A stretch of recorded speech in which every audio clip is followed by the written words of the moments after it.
Old friends are like old memories. They always remind you of your past, and we are reminding ourselves of the past episodes from this week of Good Company for the best of Good Company with me, Holly Taylor.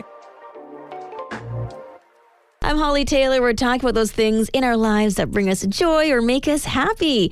What are they? You can text in 905-338-1250. You can also call. So, producer Mike, going to play on the spot. Are you ready? Ready? Are you really? I hope so. Just want to know what makes you happy. Good food, good music, and good friends. Ooh. I was ready. You were ready. You good, and on Good Company. I think that's, was that planned? It could have been. I was going to say, it doesn't get more gooder than that. Good puns. That's another thing. Love that. Yeah, food, company. What was the other one? Music. Music. How could I forget music? The other equation of our show. Exactly. Yeah. The communication and the music. And you're not alone on that music. We got a text message here from Mary. She says, worship music. When I'm feeling glum, I pump up the worship music.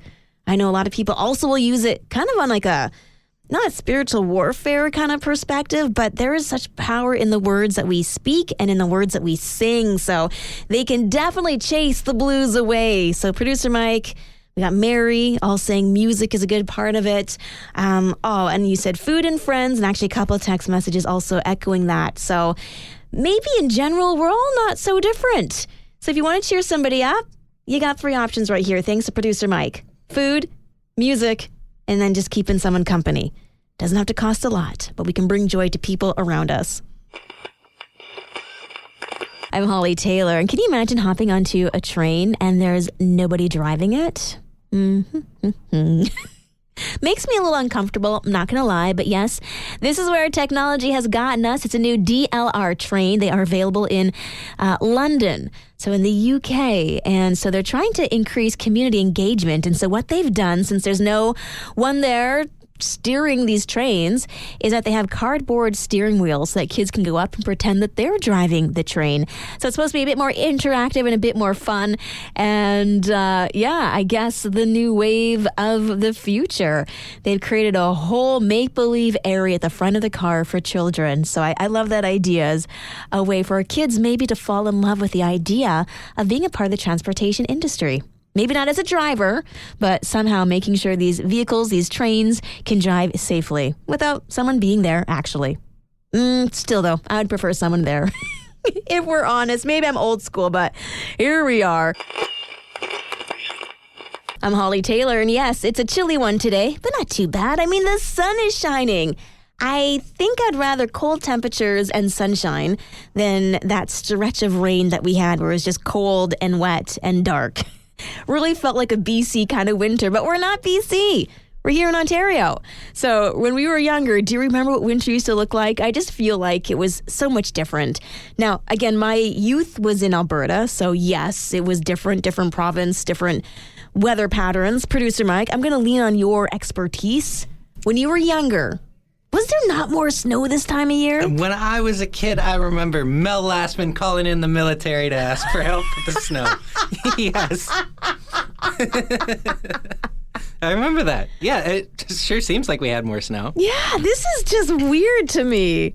And I remember when Ontario called in the military, and being in Alberta, we just chuckled. Yeah, no doubt. You laughed at us. Yeah, we're like, oh, bless.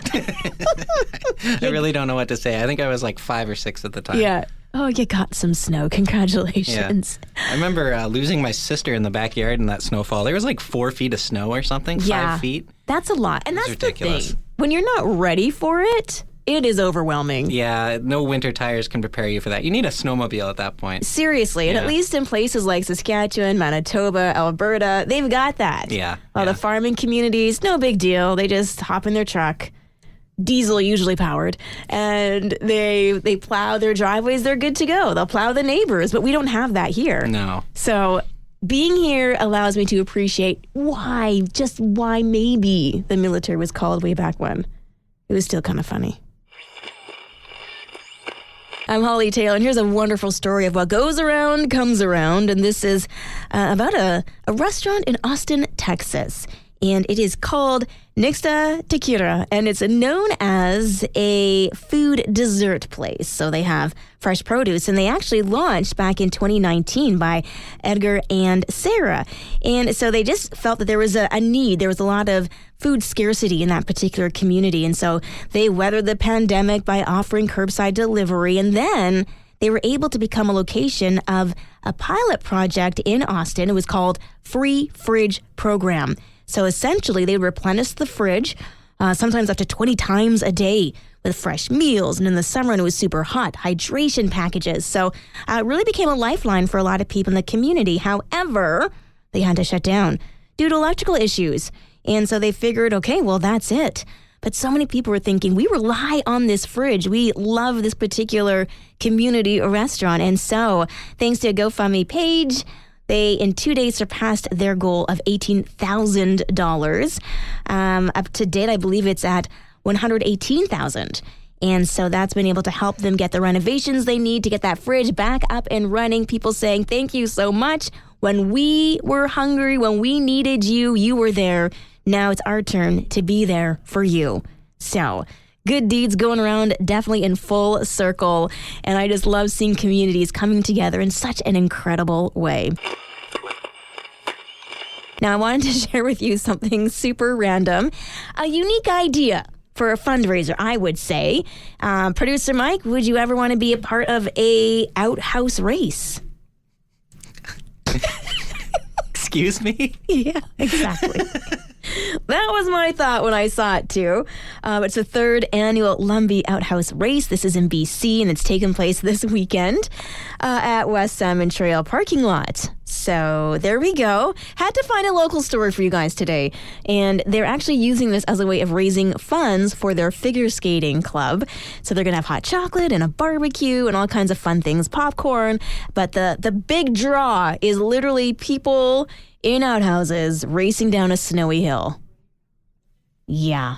It's like a soapbox race. It is. It is. I love it. No, these don't seem to be active outhouses, thank goodness. But still, hilarious to see the images. So this is the third year, so apparently it's a thing. So there you go. A unique way of raising funds for the youth in that community. All right, so I'm pretty sure Producer Mike's not buying into this idea, but maybe we'll find something else for fundraiser ideas.